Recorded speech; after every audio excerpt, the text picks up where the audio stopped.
Magandang hapon mga kalinya, time check 2:45 ng hapon.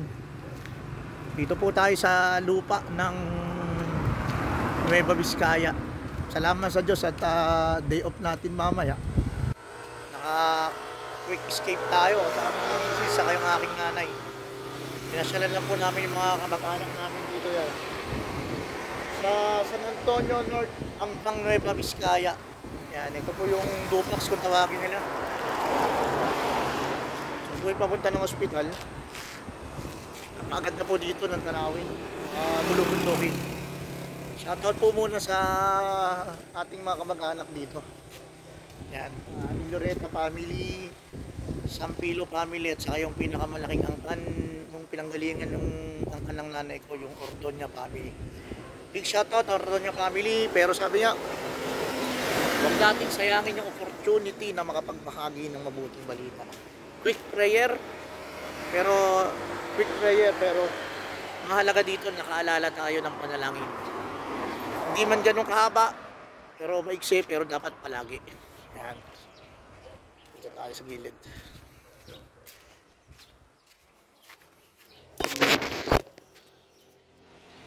Ang gospel po ngayon ay pumapatungkol sa dalawang importanteng bagay. Ang pananagutan natin bilang isang netizen at pananagutan natin isang langitizen. Bakit? Sabagat yung pagiging netizen natin dito or citizen, netizen tuloy, pagiging bahagi ng social media.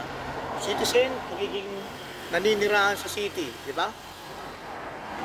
Or saan ka ba nagagawi? Pero ito yung magandang pagbulay natin.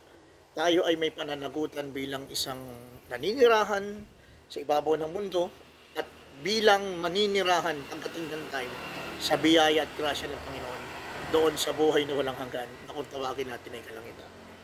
Ang gospel po ngayon ay hinango kay San Mateo, Kabanata 22, talata 15 hanggang 22.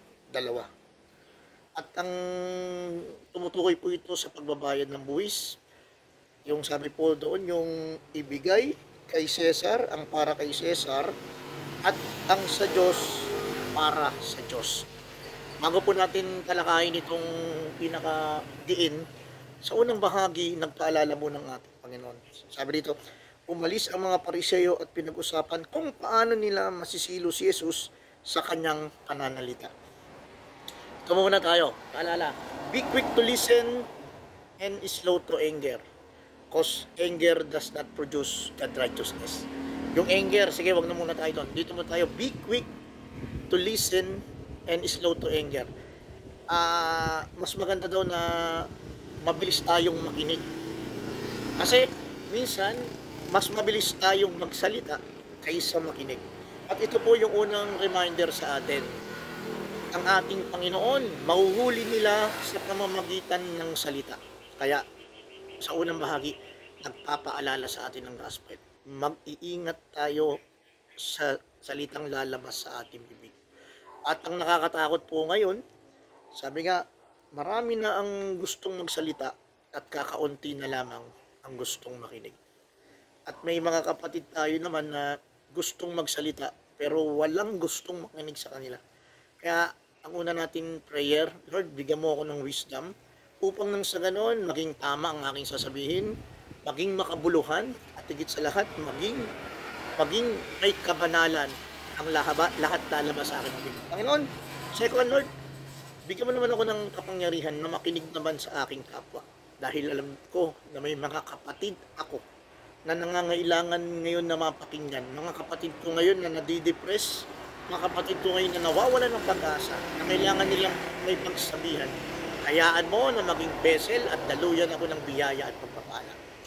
That is the first paalala sa atin ng gospel. Ang ating Panginoon, huhulihin sa pamamagitan ng kanyang salita.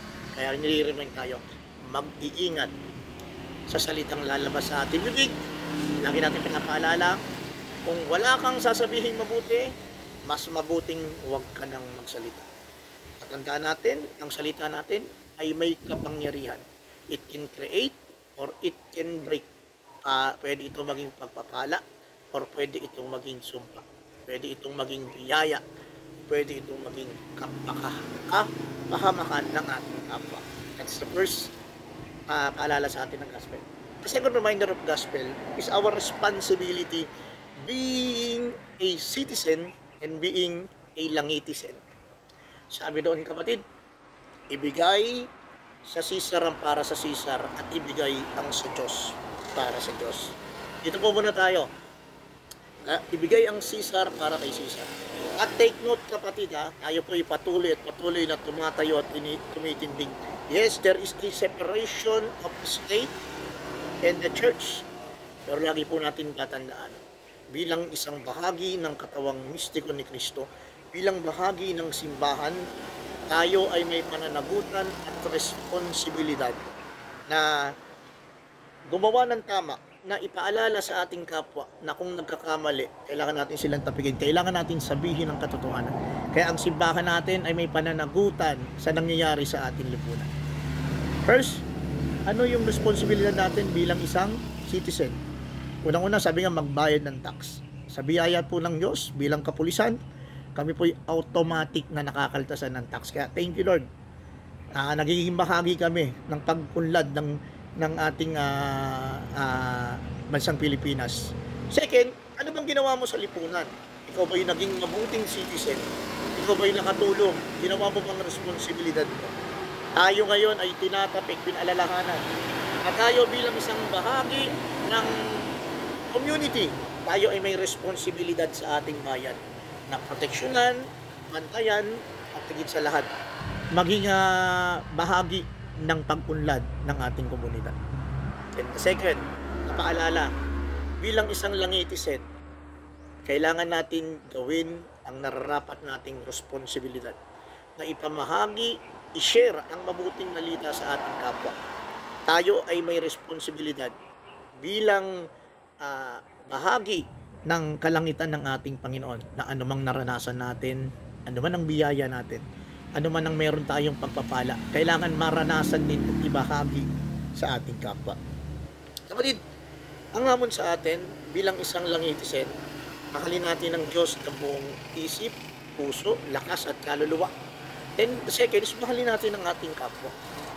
Dito tayo muna sa mahalin natin ang ating Panginoon. Bilang isang member ng langitizen, tayo ay kailangan makilala natin ang Diyos, mahalin at paglingkuran. Ito po yung magkakasunod. Kailangan muna natin siyang makilala. Bakit? Hindi mo pwedeng mahalin ng isang tao na hindi mo kilala basta-basta. At more mo siyang makikilala, mas lalo mo siyang mamahalin. At ito yung hamon, mas lalo natin kilalanin si Kristo sa pamamagitan ng pagbabasa ng mabuting balita, sa pamamagitan ng pakikinig ng mabuting balita. Then after natin siyang makilala, mas mamahalin natin siya. At pag minahal natin siya, doon tayo makakapaglingkod, makakasamba, at makapagluluwalhati sa Kanya. And after natin mahalin ng Diyos, mahalin natin ang ating kapwa. Hindi dahil mahal natin ang ating sarili, kung paanong minahal tayo ng ating Panginoon. Tulad ng utos ng Panginoon, sabi niya, susulitin, hahatulan tayo sa ating ginawa pagdating ng time. Anong ginawa mo sa iyong kapwa? Sasabihin ng Panginoon, dinamitan mo ako nung ako'y hubad. Pinainom mo ako nung ako'y nauuhaw. Pinakain mo ako nung ako'y nagugutom. Binantayan mo ako nung ako'y nasa ospital. Pinasyalan mo ako nung ako nakabilangkot. Sabi ng Panginoon, sabi ng tao, kailan ko ginawa yan? Nung mga panahon na ginawa mo ito sa iyong kapwa. Kapatid, ito yung hamon sa atin. Patuloy tayong maging mabuting citizen. Patuloy tayong maging mabuting langitizen. At nawa, bigyan tayo ng grasya, pagpapala, kalakasan at tapang na magpatuloy sa paglilingkod. Let us pray. Father, Son, the Holy Spirit. Amen. Lord, salamat po sa araw na to, sa pagpapala mo sa biyaya ng buhay. Ikaw na pong bahala, Lord. We surrender everything. Amen. Shoutout lang, Sampilo family, Lloreta family, at ang big angkan dito, yung tinatawag natin na Ordoña family. Sa mga Ordoña family, dito po sa Bangpang Nueva Vizcaya, patuloy po kayong samahan, pagpalain at gabayan ng Diyos na buhay. Love you all. Bye-bye.